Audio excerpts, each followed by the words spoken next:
So with recent changes to my work, I haven't had as much time to focus on custom builds, and being in a small New York apartment without a dedicated spray booth, airbrushing always slows down my projects. So I wanted to find some other ways to customize kits, which made me explore weathering more. Probably like many of you, my introduction to Gundam was watching Gundam Wing on Toonami when I was a kid. So the Wing Gundam is the most nostalgic mobile suit to me. Now I've had a real grade kit sitting built in the box waiting to be customized, so I figured it would be the perfect candidate to test out weathering on.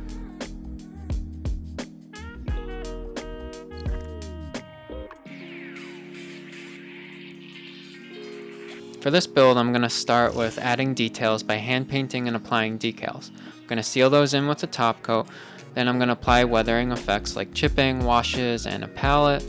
I'm going to finish it all off with a second top coat.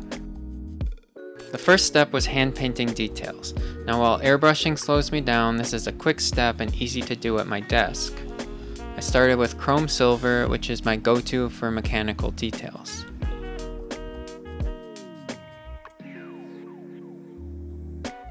To add more depth into the build, I used a second color, gold leaf, for details like the veneers and the finger knuckles. For this step, I'll always go in and do a second coat once the paint dries, just to clean it all up. Adding in these small pops of color go a long way in bringing more dimension into your builds. For this build, I'm using some G-Rework decals designed specifically for this kit. And I've tried a few brands out, and these are some of my favorites. I think the designs are really great, they feel high quality, and they're really easy to apply. I see a lot of beginner builders saying that water slides look too daunting for them to try. Sure, it can be a little time consuming, but they're really not hard to do. You have a lot of time to adjust the decals, and if you mess up, you can easily fix or remove them. But I think decals go a long way in bringing more life into your kits and really give a sense of the scale.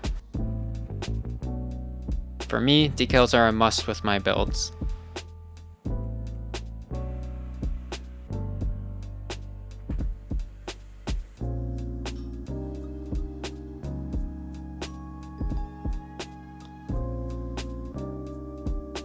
To protect the plastic from the washes and thinner in the following steps, I'm going to do a layer of top coat. Now I think people usually recommend using a gloss top coat here as it helps the washes flow easier, but I only had matte. I thought it worked fine and I didn't run into any issues later on. Before applying washes, I wanted to add in some chipping to show some wear. To do this, I took a sponge and cut it into small pieces to use with tweezers. I used the same chrome silver paint that I used for painting details. I poured a little into a container and then I dipped the sponge in the paint and blotted it on a paper towel until only a very small amount of paint was coming off. Then I dabbed it on the parts so a minimal amount of chips showed up. I concentrated the chipping on edges of the armor that would have had more wear and tear. I also tried using a darker metallic color, but I thought the silver looked better, so I switched back to using just that.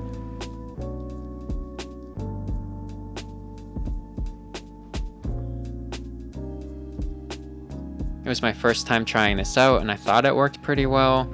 I think I maybe went a little bit overboard on some parts, so I think with future builds I would just make sure to do a little bit less. Now for the washes. This is what I was most excited to test out. To start, I used Mr. Weathering Color in Multi Black. For this, you should use a wider brush because you'll want to cover the whole part with a coat. The wash will flow into the recessed areas, doubling as a panel liner, and will leave a layer of grime across the whole part.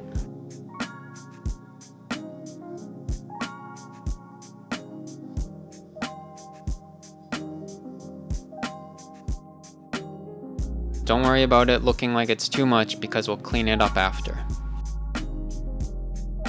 To clean it up, I used the Mr. Weathering Color solvent.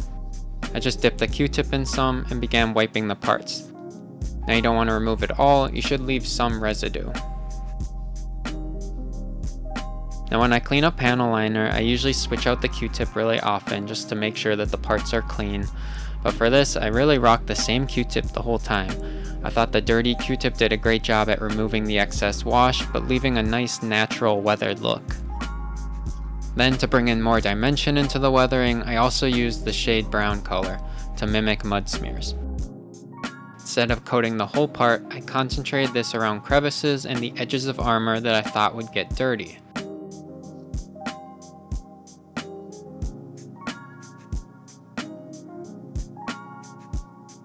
And then the same thing, once it had dried, I went in with the solvent to clean it up. For this, I tried to only do lighter downward wipes in order to create streaking.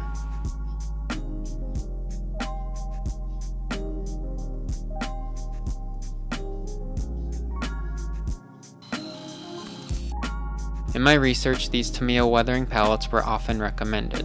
Now there are a bunch of different varieties, but this snow, soot, and rust combination seemed to be a favorite, so I wanted to test it out. For this build, I mainly just used the soot powder, and I focused this around any veneers or vents on the mobile suit.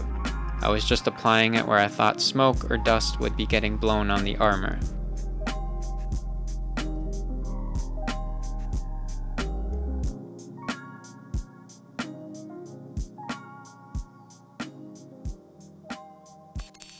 Finally, I sealed in everything with a last top coat. I used the same extreme matte clear coat.